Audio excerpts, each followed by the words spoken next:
I have waited long enough to swatch this palette, and today's the day. If you want to see me swatch the Offline palette by Zoeva, then stick around.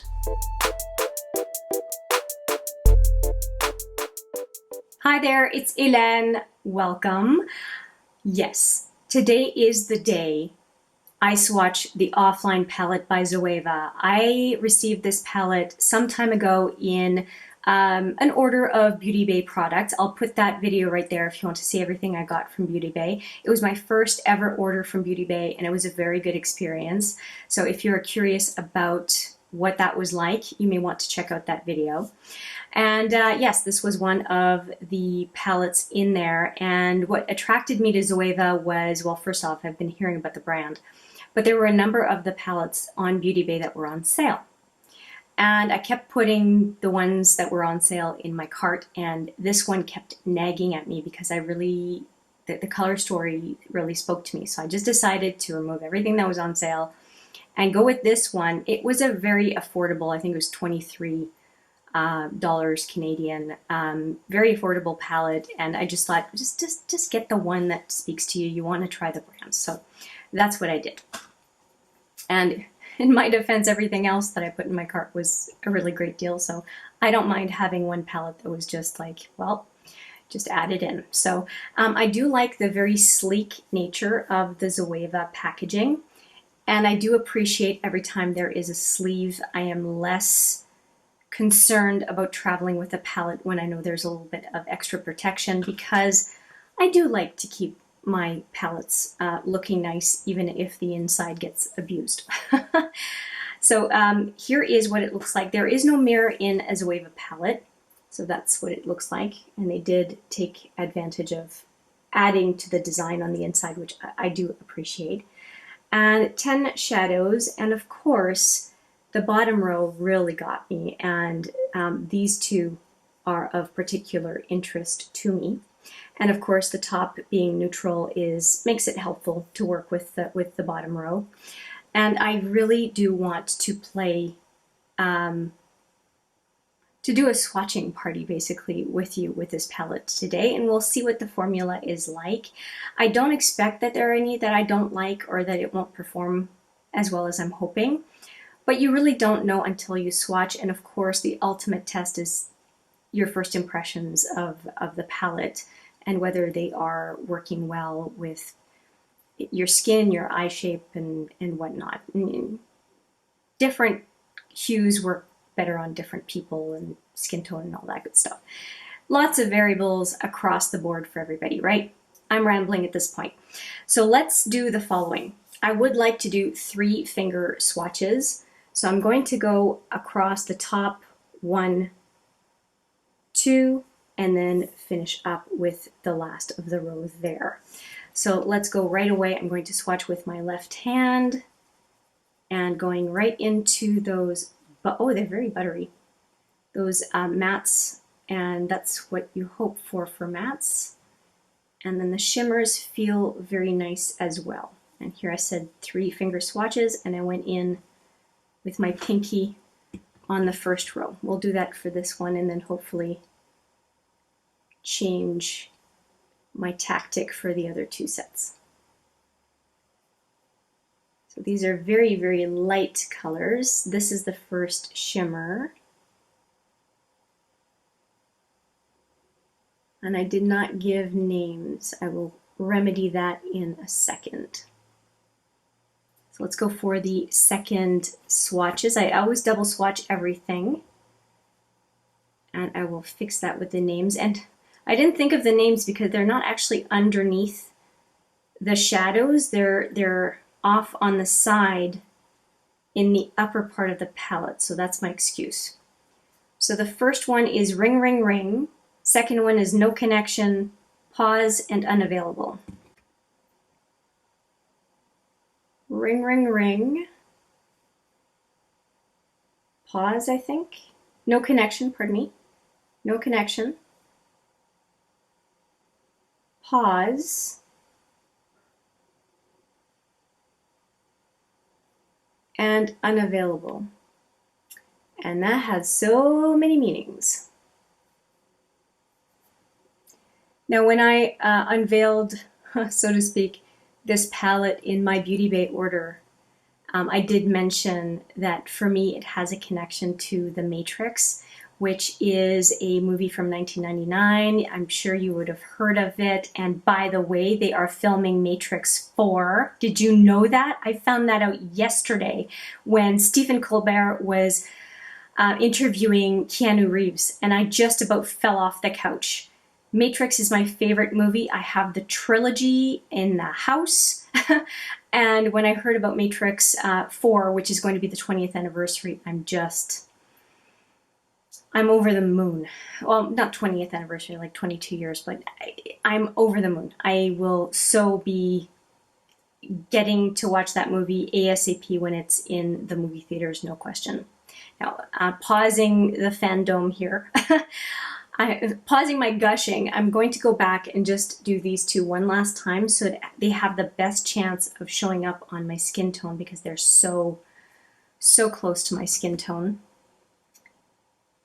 Trying to differentiate them a little bit more from the background, so to speak. And that is as good as it's going to get. So there we go.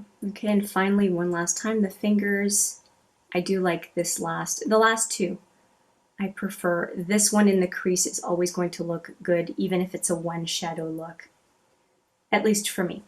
So that's the first four, and now I'm going to swatch 3 and 3, and it's going to be all colorful shadows, so I'm really excited for that part, although you need the basics and the borings to work with color, right? Well, for most of us, to make them more wearable. And so I don't mind having neutrals in every palette, just like I don't mind having an all colorful palette that I then pair with a neutral. But when you want to have something that's versatile, you just want to think about one palette. This is not a bad mix of colors. And I say that not having swatched everything, but that's okay. I gave you the wrong names too. The first four are Ring Ring Ring, Pause, 404, and Human After All. So the lines, that was confusing. The lines go one top row, bottom row, top row, bottom row. So I gave you wrong names the first time, so sorry about that. I won't repeat. You may not even care about the names, so I'll just move on. But now I will give you the right names with these 3 fingers. So on, off, no connection, and unavailable.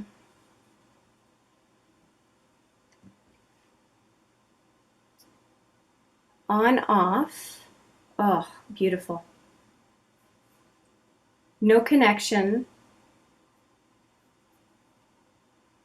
and unavailable. That's a very pretty purple. So no connection is not a color that I tend to be very drawn to, but I would wear it on the lower lash line. I'm just not big on that as a lid color unless it's on the very, very inner third-ish to half of the lid. But this one I would wear wherever. I think that's very pretty. And these 5, no brainer, they would look very nice on virtually everyone, especially if you like warm toned shadows. So I'm going to go back into those 3. Even those 3 I could do a look with. They look good. And I like the feel of the satin shades for sure. And the purple has almost an iridescence to it. It's very pretty. On, off, no connection, and unavailable. And that's such a much better fit of a name on the purple than on the previous color that I showed or said that it was unavailable. And I do want to, on the purple, look at the purple. I just want to go in one last time because I think there's a depth to it that we're not quite capturing yet. I think the 3rd time will be the charm.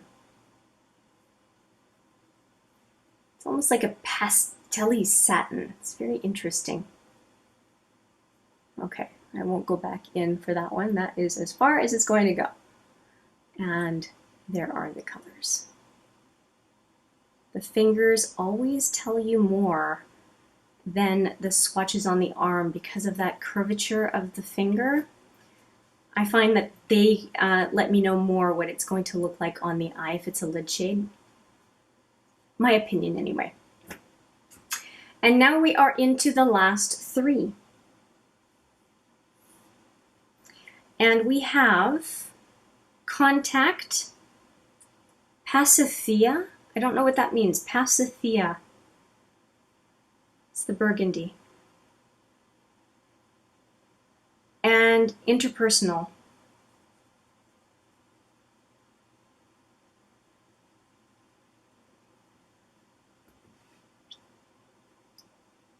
Contact.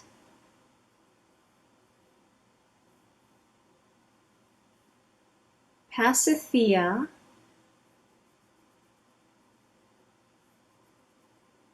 And Interpersonal.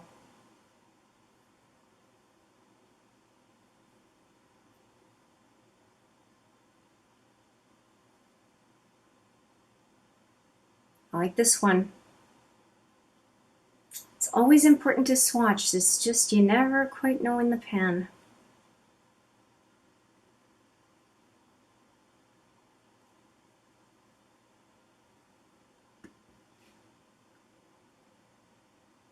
Again, Contact, Interpersonal,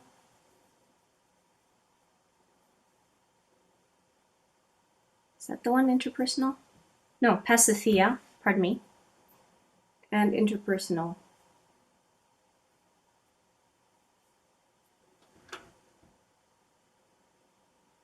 A close up on everything. Okay, so what do I think here?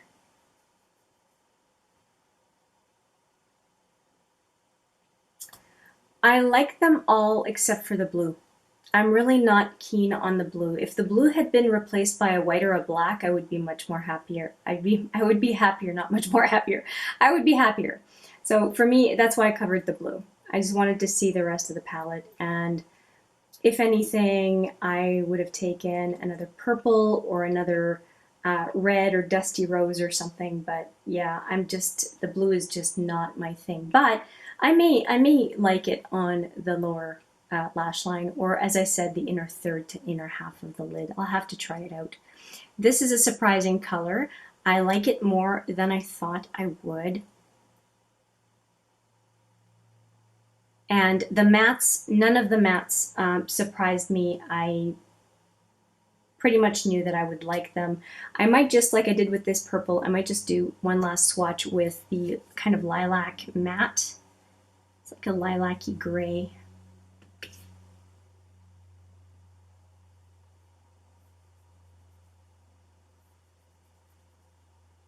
Yeah, it shows up a little bit more. I will definitely like this pairing, there's no question there. They're kind of light, but if you want a light, airy look, I think that those would be a nice matchup. This palette to me looks like it would be good for 2 to 3 shadow looks. Really simple, straightforward. I want something pretty, but that's easy to do. I think that this palette will do it for you. And for us, I am going to just pick it up again and just show you the palette one last time, now that it's not as pretty as it was earlier. And yeah, I think it's colorful, but it's basic.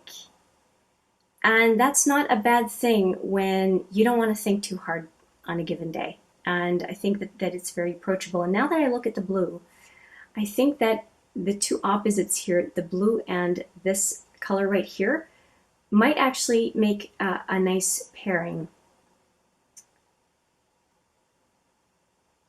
And yeah, they happen to be in the swatches side by side, and I didn't really make that association earlier. Anyway, I definitely have to play with this palette. It's interesting, this time I feel like with the swatches usually give me a lot of information, and I feel like I've got more questions than anything else, which I find really kind of strange. So I guess you could say that the offline palette is a bit of an enigma to me, which it just goes with the theme again, and that's okay. I think one or two looks with the palette will give me more of an understanding, and it is a little bit confusing because usually by the time I do swatches, I get it, and I think I get it, but I'm not as sure as I usually am. So you can look out for first impressions with this palette, and hopefully I'll have a little bit of a better idea. But of course, it's always better once I've done a number of looks with a given palette, which will probably take me a while at this point. But am I still happy that I have it? Yeah, I'm curious to play with a palette from the brand, and it might not be, you know, the palette that is the best known or the most popular from the brand, but that's never really a concern for me. If you have any thoughts, questions, ideas about this palette, experience with this palette, I would love if you would leave me a comment. Any insights or thoughts are always helpful. And with that, I will say thank you so much for watching these swatches and discovering this palette with me if you don't know about it already. And I look forward to seeing you in the next video. But for now, take care.